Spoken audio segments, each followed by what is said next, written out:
Hi everybody, Chris here from Truly Holistic. Time for a new video. And this video is going to be all about the flow pathway.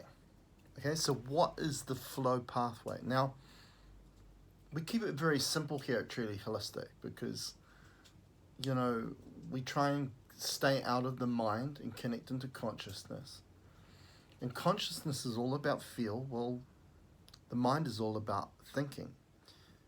But the problem with thinking is that then leads to overthinking, becoming very analytical, and which creates a lot of confusion. And we get stuck in the head and we get overwhelmed, we get stressed. You know what eventuates out of that situation, right? So we've either got a pathway of flow or a pathway of congestion. Okay? Now the pathway of congestion, which is limitation, we know that the mind creates limitation. It's the most familiar jail cell you'll ever experience is your own mind. And the mind creates limitation. And that limitation creates congestion of the field. And that's a field that becomes very non-compatible to you. It's unstructured, chaotic. And that leads to accumulation because it doesn't have flow anymore. And that accumulation creates toxicity. If we drink 100 glasses of water in a day, even though we know water is good for us, it builds up a toxicity, which is not good for us. Because toxicity creates illness, creates dis-ease. Now, when we look at the other pathway of flow, okay, and this is the key to everything.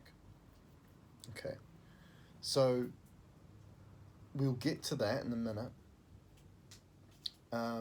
But I had some really interesting information come forth today, which I thought the way it was kind of brought forth to me, I needed to share it with you, okay?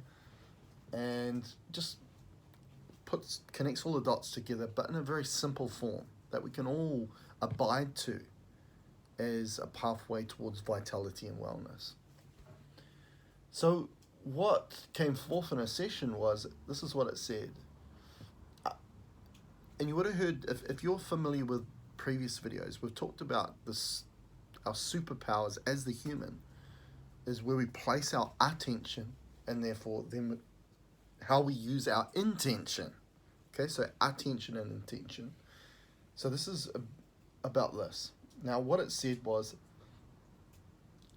if your attention is placed on healing through love, okay, and that's another polarity, right? Love and fear, connected with love consciousness through from the mind. And we can create from either one, okay? So if we've got an awareness to, we're going to place our attention in regards to healing with love, then what is that? How's that going to affect intention? Okay? Intention will follow the attention and therefore will calibrate or heal with love also. It's just an extension of where you've placed your attention. Okay?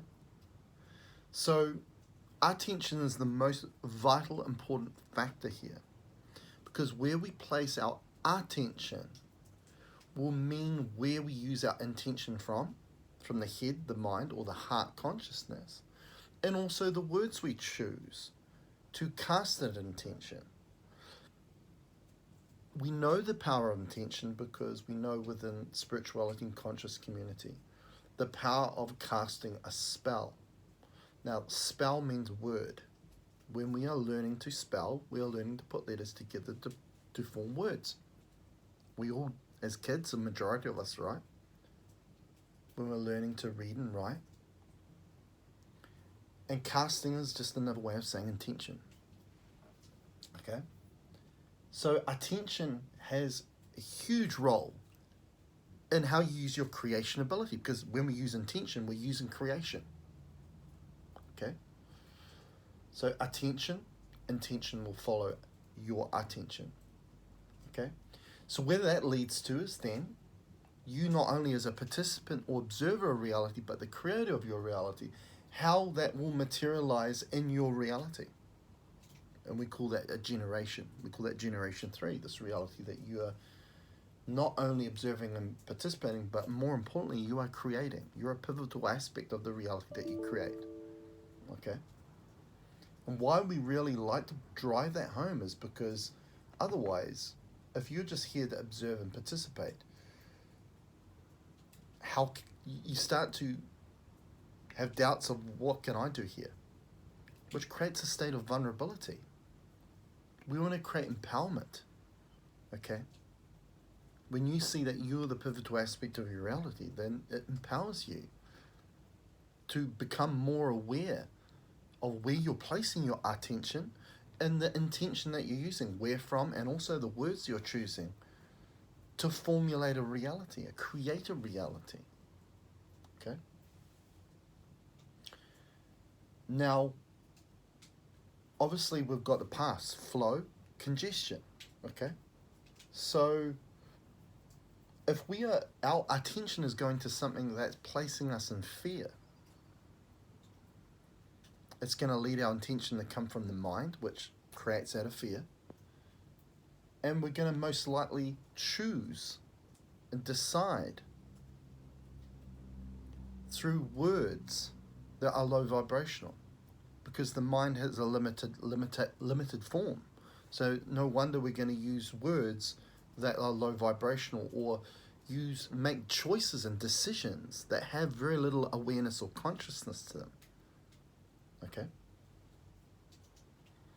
Which is going to lead a path of congestion. And as I say, that creates a limited existence that the mind enables, which then leads to congestion of the field, which is your reality that you're creating, which leads to accumulation, toxicity, and therefore illness and dis-ease.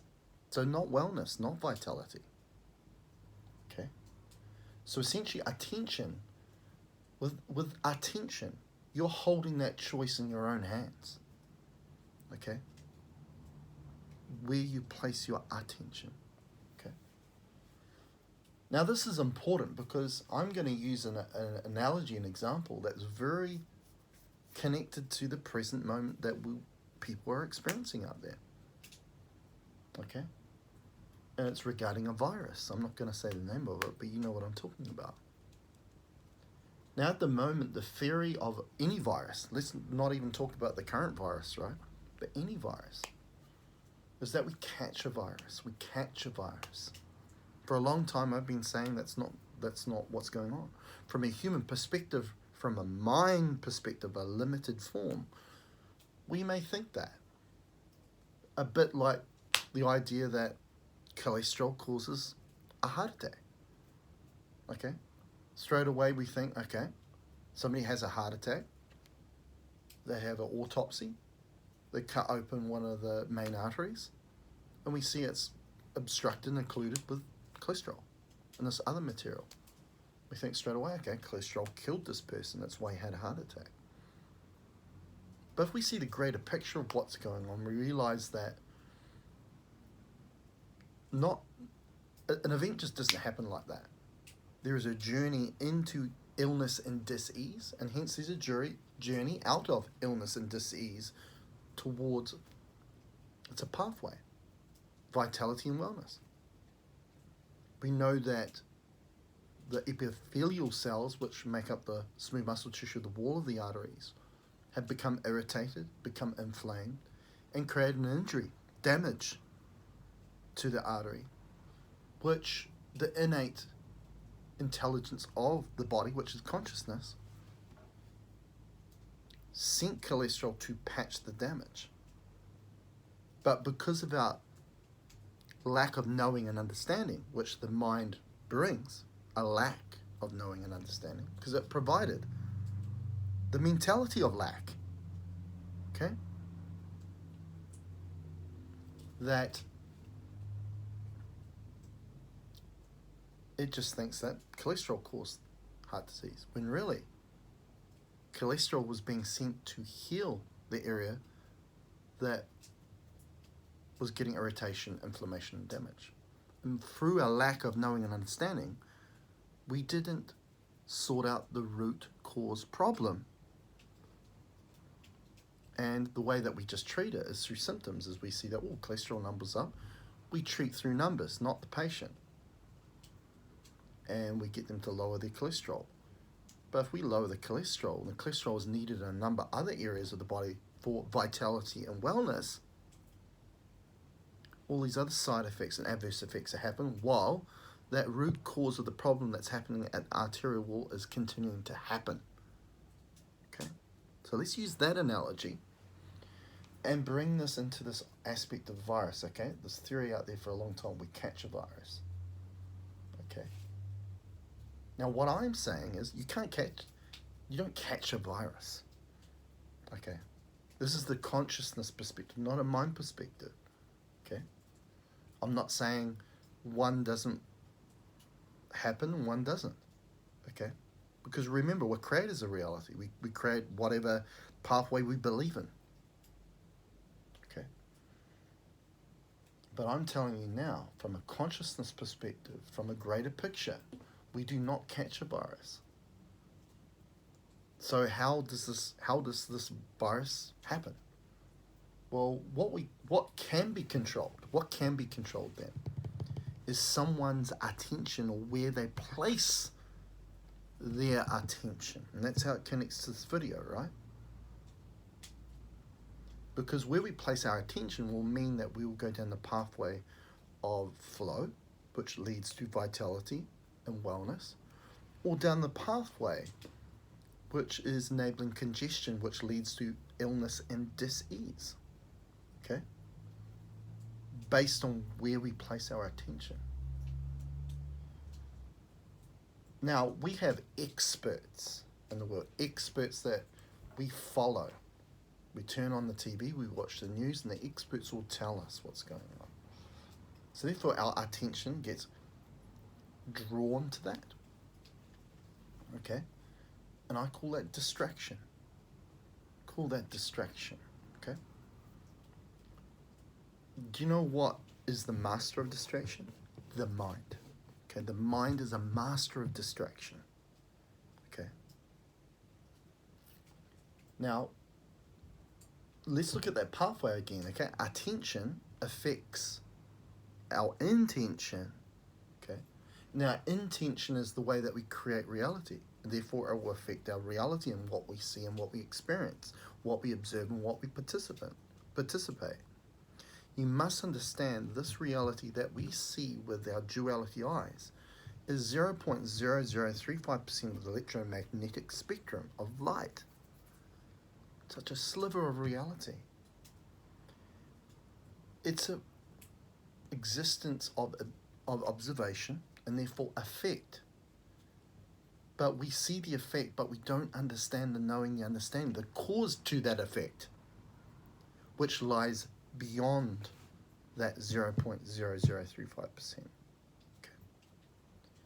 So, we're kind of running blind.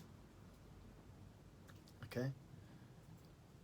So, when our attention is being controlled, remember, mind and the word control come together. Consciousness and control don't. Okay. It will affect a person's environment. Okay. Environment means the reality that they're then participating in creating. They might not be aware they're creating it, but they are. Okay? Again, the difference between mind and consciousness. Mind puts you in a state of vulnerability. Uncertainty, consciousness places you in a state of empowerment, that you're a pivotal aspect of what you're creating in your reality, which leads to more certainty. That's where love comes from, while the mind brings fear. Fear comes out of uncertainty, right?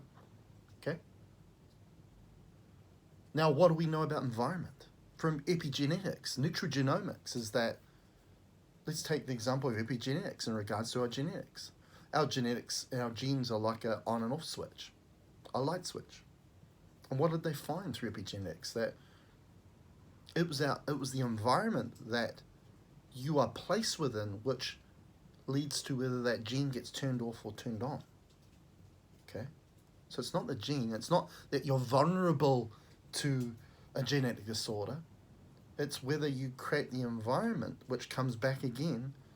Do you take the path of flow or the path of congestion. One leads to illness and dis-ease, and one leads to vitality and wellness. It's a choice. It's a decision based on environment. Okay? Now that affects not only your genes, but your inner ecosystem, which is your microbiome, and how microbes work along with your anatomy or work against it. And we call that beneficial or pathogenic. Okay, but it depends on the environment, the energy that exists with it. Is it a limited form by the mind, or is it an expansion through consciousness, seeing the greater picture? Okay? So, I've got a few more notes here.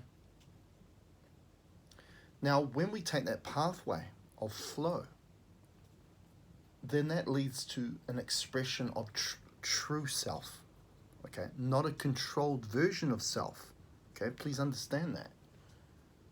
So, imagination, which is consciousness, is creation, okay? And therefore calibrating the reality that you are here as a creator. That's your purpose as a creator, not just an observant or participant. The mind limits your capability to actually see that, okay? And flow is the way forward. Okay, as I say, there's two pathways, flow and congestion. Now, manipulation of flow is what causes illness and dis-ease. Okay, and you hear people talking about, I need to be in the flow. Well, yes, you do. Because every physiological function within your body relies on flow. You think about it. The blood, the circulatory system, the cardiovascular system, flow. What happens if you get obstruction or blockage? Heart attack. Okay?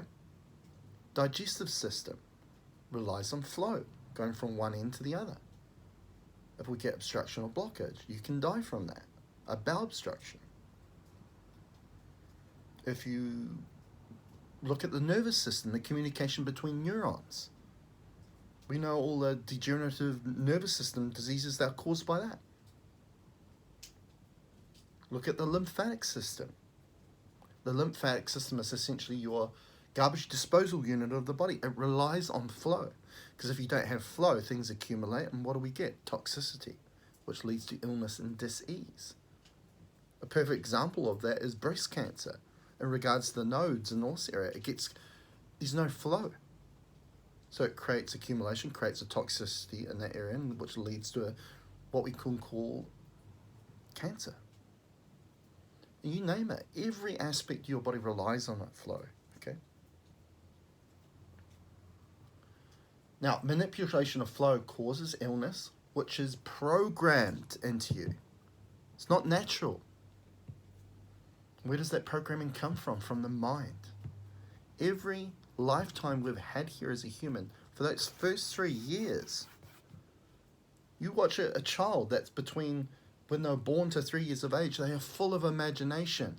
They don't need materialistic things. They don't need external influences for them to have a good time, to have joy, to have happiness, have love.